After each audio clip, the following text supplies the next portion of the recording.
Innal hamdalillah nahmaduhu wa nasta'inuhu wa nastaghfiruh wa na'udzu billahi min syururi anfusina wa min sayyiati a'malina may yahdihillahu fala mudhillalah wa may yudlil fala hadiyalah.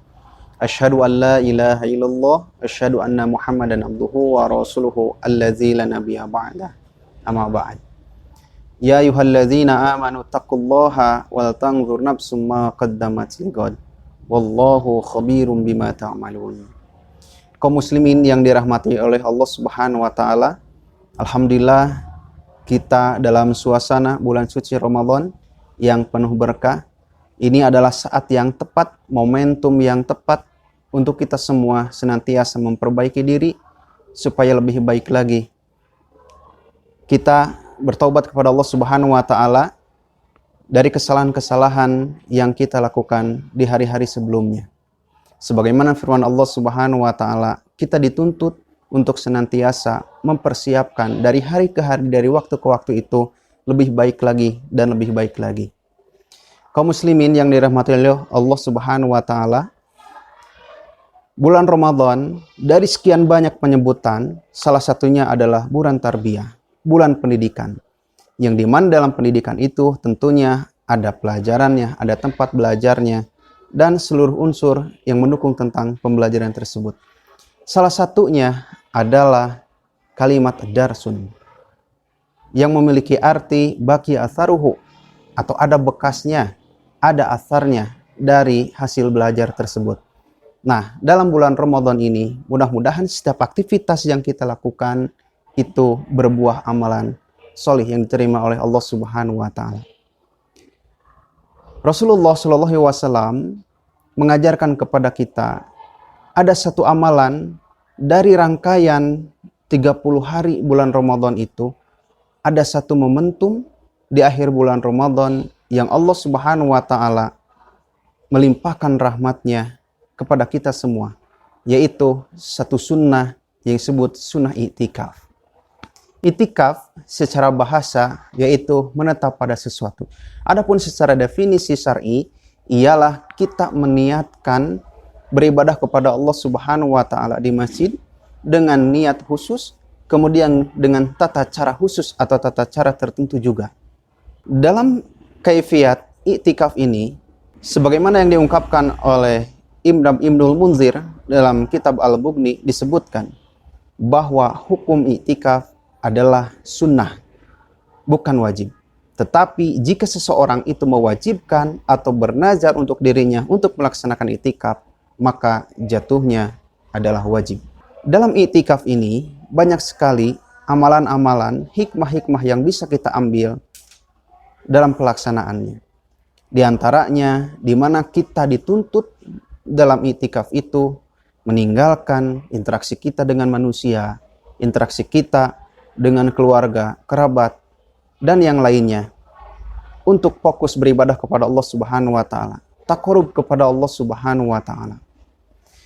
Adapun dalil, keterangan-keterangan yang Rasulullah Shallallahu Alaihi Wasallam sampaikan berkenaan dengan i'tikaf ini, diantaranya adalah hadis dari Abu Hurairah radhiyallahu anhu, kana Nabiyyu Shallallahu Alaihi Wasallam ya'takifu fi kulli Ramadana asyrata ayyamin, bahwa Rasulullah Shallallahu Alaihi Wasallam beritikaf selama 10 hari.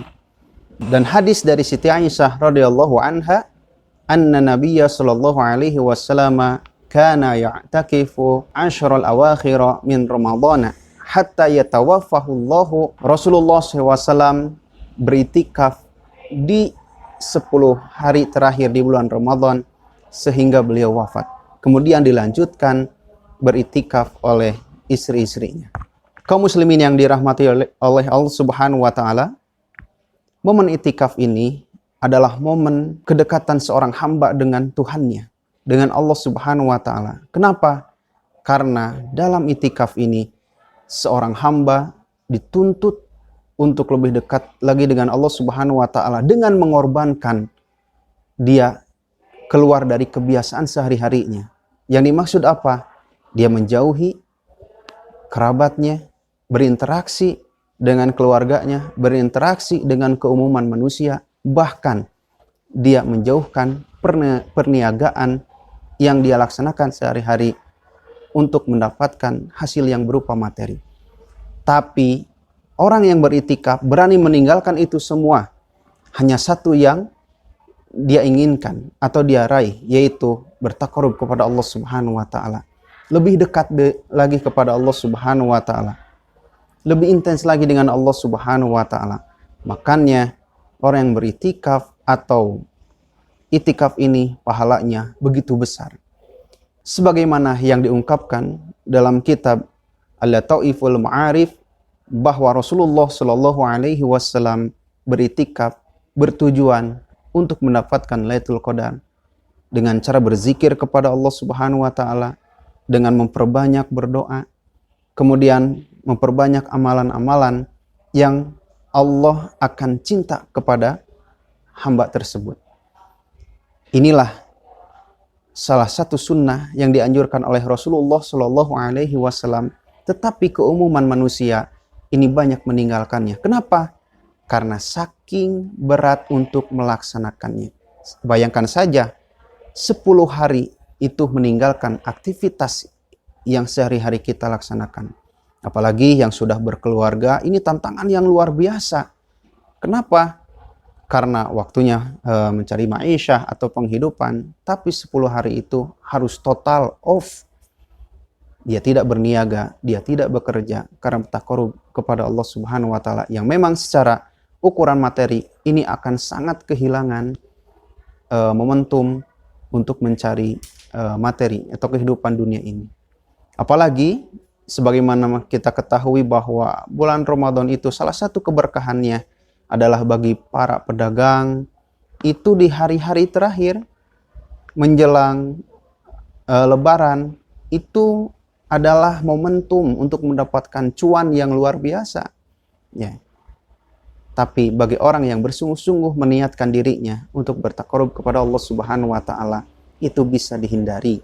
Itu bisa ditinggalkan. Kenapa? Karena tidak ada yang lebih besar perniagaan kecuali dengan Allah Subhanahu wa taala.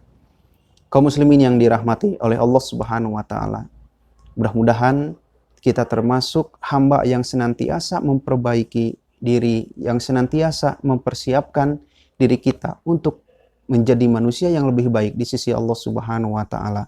Dengan momentum Ramadan ini, dengan ihya'us sunnah, menghidupkan sunnah yang banyak ditinggalkan, yaitu itikaf, mudah-mudahan kita mendapatkan rahmat Allah Subhanahu wa taala, mendapatkan keridhaan Allah Subhanahu wa taala, salah satunya dengan memanfaatkan momen itikaf ini. Kami mengajak bagi kaum muslimin yang bisa, ada kesempatan, waktu, kemudian bisa melaksanakannya sebagai salah satu wujud kecintaan kita kepada Rasulullah Shallallahu Alaihi Wasallam, yaitu apabila engkau mencintai Allah dan Rasulnya, maka fattabi'uni, ikutilah aku. Salah satunya adalah dengan menghidupkan sunnah-sunnahnya. Kaum muslimin yang dirahmati oleh Allah Subhanahu wa taala, mungkin itu yang bisa kami sampaikan pada saat ini. Mudah-mudahan menjadi suatu hal yang memotivasi kepada kaum muslimin semuanya untuk senantiasa berbenah diri dan menjadi manusia yang lebih baik lagi di sisi Allah Subhanahu wa taala. Terima kasih. Assalamualaikum warahmatullahi wabarakatuh.